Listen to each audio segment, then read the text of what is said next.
Bueno, estaba diciendo eh, que vivimos en sociedades plurales y diversas donde cada una de los que compartimos una ciudad, un territorio, tenemos pertenencias distintas, sentimientos distintos, creencias distintas, idiomas distintos y que por tanto ese es el espacio, ese es el sustrato, esa es la realidad en la cual tenemos que organizarnos. No podemos aspirar a que todos piensen como nosotros ni crean como nosotros. Y dentro de esa pluralidad emerge la religión. La religión es un factor de identidad colectiva muy fuerte. No para todo el mundo, y no para todo el mundo en la misma intensidad, pero sí para algunas personas muy fuerte en lo que es su propia identidad personal, su identidad con otros y con otras personas. Parecía que la religión iba desapareciendo progresivamente a medida que la sociedad se iba modernizando, se iba secularizando y que la religión iba poco a poco perdiendo peso específico y desapareciendo de los debates sociales.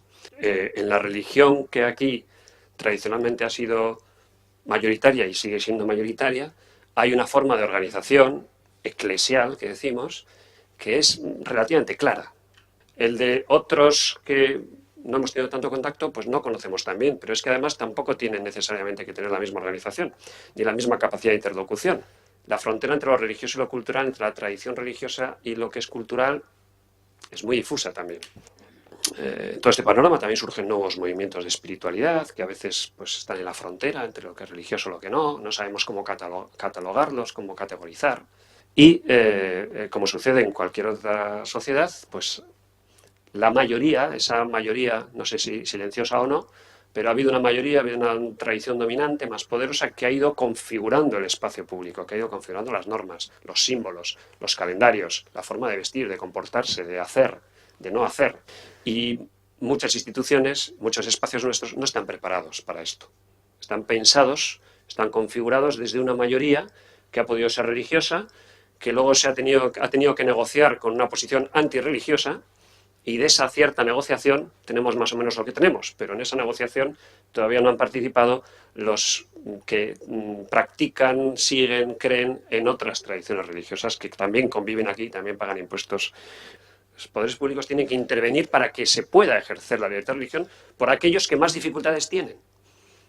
Hablamos de una sociedad secularizada, pero nos planteamos por qué esta sociedad está secularizada y qué significa ser secular, qué significa ser laico. No lo engañemos por el Islam, no lo engañemos por el otro. Él ha mencionado la diversidad que está aquí, la diversidad interna, la diversidad que no tiene que ver o sí tiene que ver con la inmigración, pero claramente, y más en estos últimos años, todos sabemos desde las Torres Gemelas, la diversidad tiene nombre de Islam, la diversidad tiene nombre del otro y es lo que nos da miedo.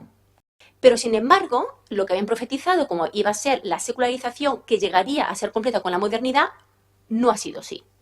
La primera pregunta que todos los sociólogos de religión se plantean es ¿por qué no ha sido así? Quizá porque nunca fue. Eso en primer lugar. Y en segundo lugar, porque efectivamente los estados han ido de alguna manera independizando de una connotación religiosa, pero de vuelta tenemos que pensar que no culturalmente. Casualmente, en aquellos países donde hay mayor monopolio de las iglesias, ha habido una mayor secularización, en el que empiezan de nuevo a plantearse dos maneras de entender la laicidad.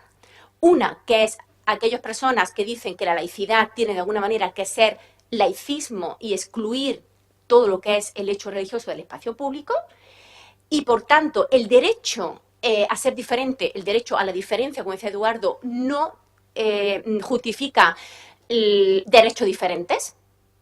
Y otros que dicen que la laicidad tiene que ser algo más abierta, algo más, digamos, benévola, abierta, suave, como queramos llamarla. Por tanto, ahora mismo, en mi opinión, los mayores enemigos de la diversidad vienen de dos lados. Por un lado, he puesto un ejemplo francés, que ahora también lo voy a concretar con otro tipo de casos. El ejemplo francés en el cual debe estar separado el Estado de las confesiones de tal manera, o mejor dicho, de las funciones religiosas, de tal manera que en el espacio público no haya nada, ni siquiera una expresión voluntaria y personal de los creyentes. En segundo lugar, por un lado tenemos a lo que se llaman, yo lo llamo los neoseculares. Los neoseculares son aquellas personas que defienden la asepsia del espacio público y además muchas veces se basan en motivaciones científicas o neoilustradas. Pero en mi opinión, otro de las amenazas a la pluralidad y a la manifestación de la diversidad, en este caso religiosa, está hablando de religiosa ahora mismo, no cultural, viene de mano de las grandes iglesias mayoritarias. Que el Estado, por un lado, y las creencias religiosas materializadas o de alguna manera en un corpus de una confesión religiosa son entes autónomos y por tanto pueden colaborar. Todos los sistemas democráticos están basados en dos valores fundamentales, la libertad y la igualdad. Por tanto, la igualdad es una igualdad de inicio y una igualdad de resultado. Lo que no se puede es favorecer a una religión en perjuicio o sin haber favorecido a otra, o que cree algún tipo de perjuicio en otra.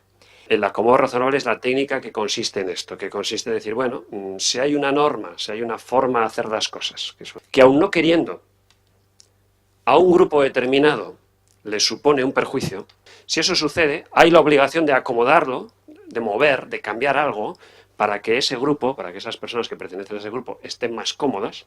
Vivimos distintos, nos tenemos que aguantar un poco e intentar encontrar la forma en la que todos podamos convivir sin que nadie tenga que renunciar a sus prácticas religiosas.